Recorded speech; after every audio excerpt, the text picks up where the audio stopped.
It is Saturday already. This week just got away from me like you wouldn't even believe. My kids are off school Wednesday, Thursday, Friday.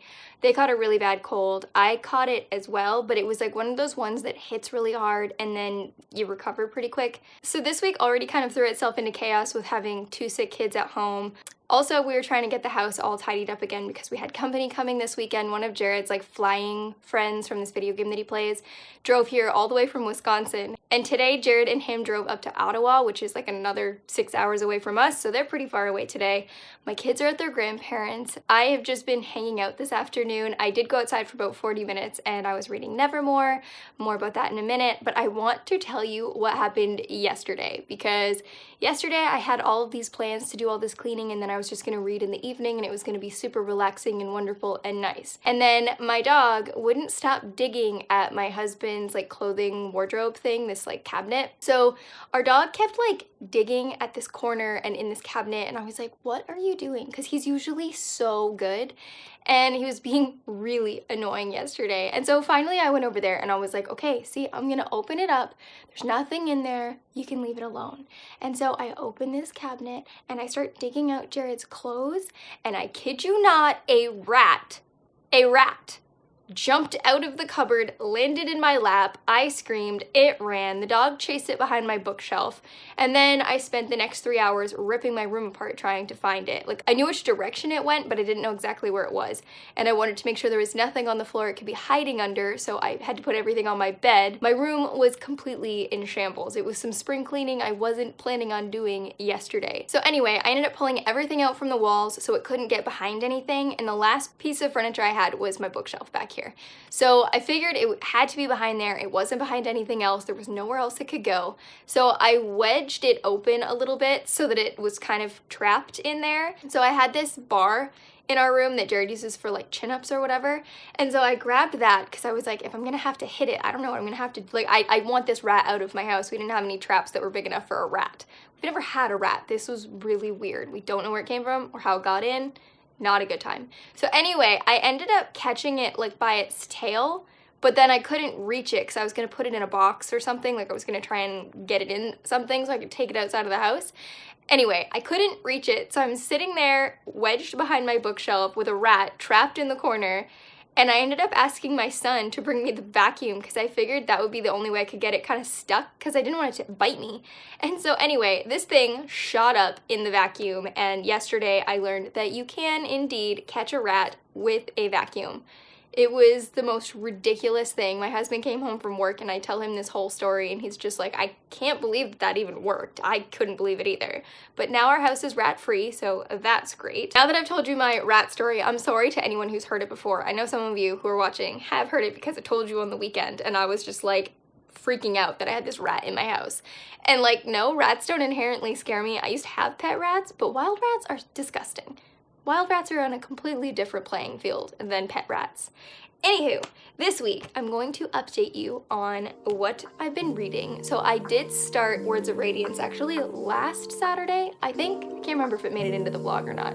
But I did start Words of Radiance. I've broken in my spine. I know some of you guys like hate seeing that, but these books are just too uncomfortable to read like without opening them. So I just go in and I just break the spines on my mass markets and I just don't care. But anyway, I am so excited to be back in this story and in this world, and I loved it from page 1. It just felt so good to be back with these characters and to figure out where they're going. And actually, Michael Nip is reading this as well. He's completely like surpassed me. But it's really fun because apparently something really big, he told me something that's like jaw-dropping is coming, like something super epic is going to happen soon. And I'm glad to have someone who I can just be like, oh my goodness, and just like throw ideas at because that's so much fun. So that's the first book. And then the other book is for my middle grade March read. And I've got Nevermoor, The Trials of Morgan Crow.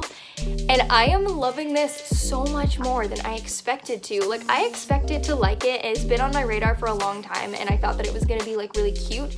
But it is funny and the humor is great. I love it. I'm like loving Finestra, this cat that's in the book. She's so salty all the time, and I just think she's so funny.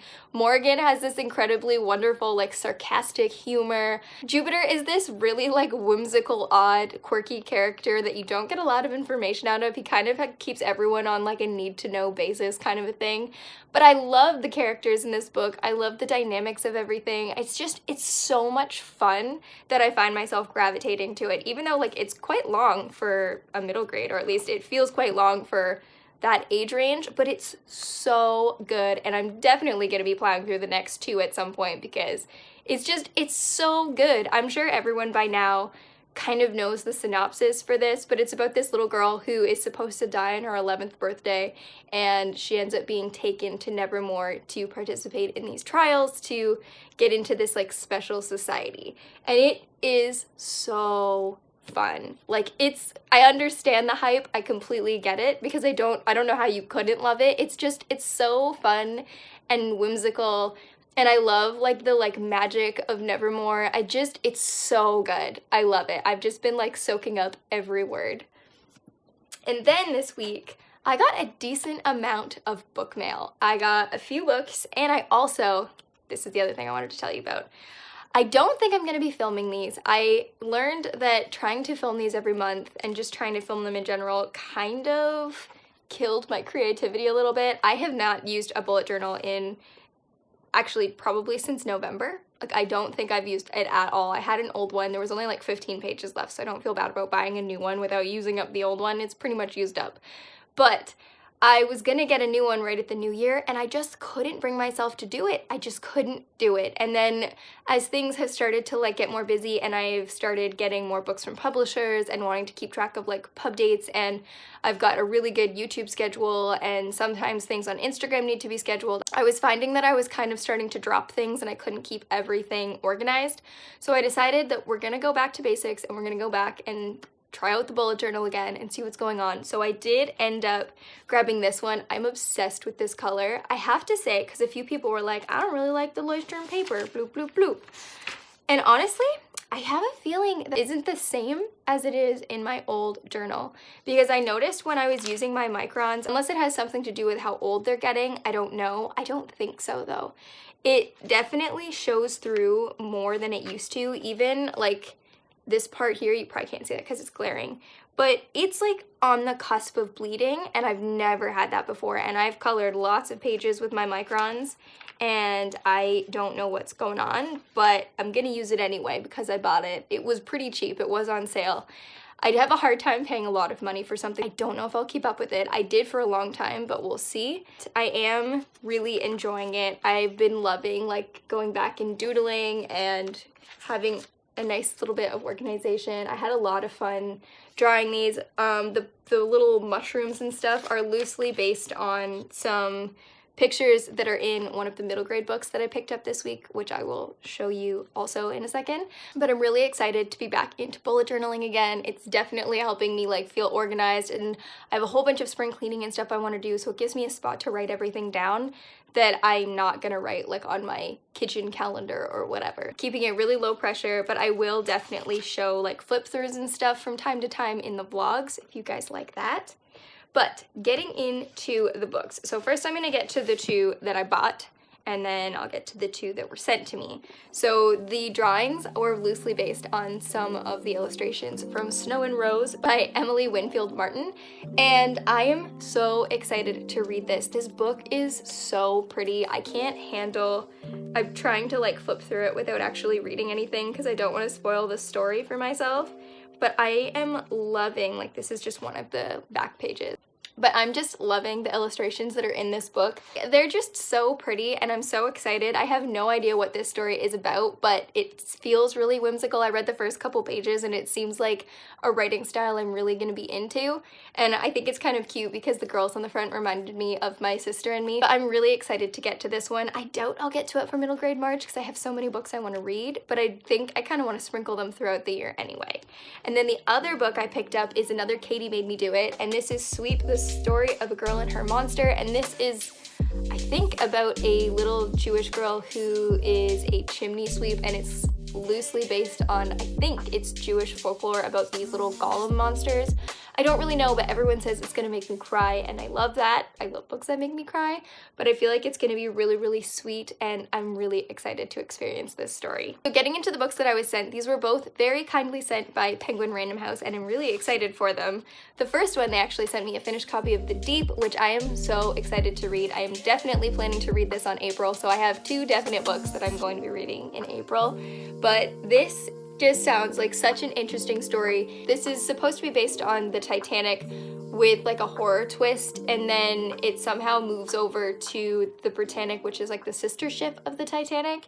It sounds really interesting and really neat and kind of creepy, and so I'm really, really interested in it. Growing up, I was obsessed with the Titanic as a kid. I loved everything about it. We had this big hardcover like photo book of all these things from the Titanic, and it had all of these little like tidbits of information throughout it, and I used to read that all the time. I was obsessed with it. I don't actually know what happened to it, but I was obsessed with it. So I reached out and I requested a copy of The Deep, and I was so excited when they sent it to me, and I'm so excited to read it. I hope that I love it. Also, in case you're interested, this one comes out on March 10th, so by the time this video is posted, it will be out. So if this sounds like something that interests you, it's definitely on the shelves by the time you see this video. I don't know exactly what this one is about, but it's set in 1933, and it is about these like women who are on a Labor Day vacation, I think, and a hurricane hits and their paths cross, and I guess there's some like intrigue and some drama. Like I said, I don't really know. I really quickly skimmed the synopsis, and this one was kind of like, yep, that's something that you might enjoy. So I'm really excited to get to this one. I just love this style of cover, and I love the color choices, and I just think this is a really, really appealing cover. But I'm super excited to get to this one. I hope that I love it. I hope this is like the new Montauk or something, because Montauk was the one that kind of piqued my interest for this. Like, I'm hoping for sort of a similar feeling story or something, but I'm really interested to see where this one's gonna go. Anywho, guys, that's everything that I've got for this week. I don't think I'm gonna have a chance to film tomorrow. Like I said, we do have company over, and I am busy in the afternoon. I'm going to a friend's house for crafternoon, so there's really gonna be nothing to film tomorrow. I'll have a proper vlog for next week. I know you guys like those, but this one, I just wanted to quickly catch you up and let you know what was going on, and let you know about all the stuff that I got and the stuff that I did and the stuff that I was into. Anywho, leave me a comment down below. Let me know what you're up to, what are you reading this week, all that good stuff. And while you're down there, don't forget to hit subscribe if you haven't already, and the bell so you don't miss future notifications. I do upload most Mondays and Thursdays, and I will talk to you guys all next week.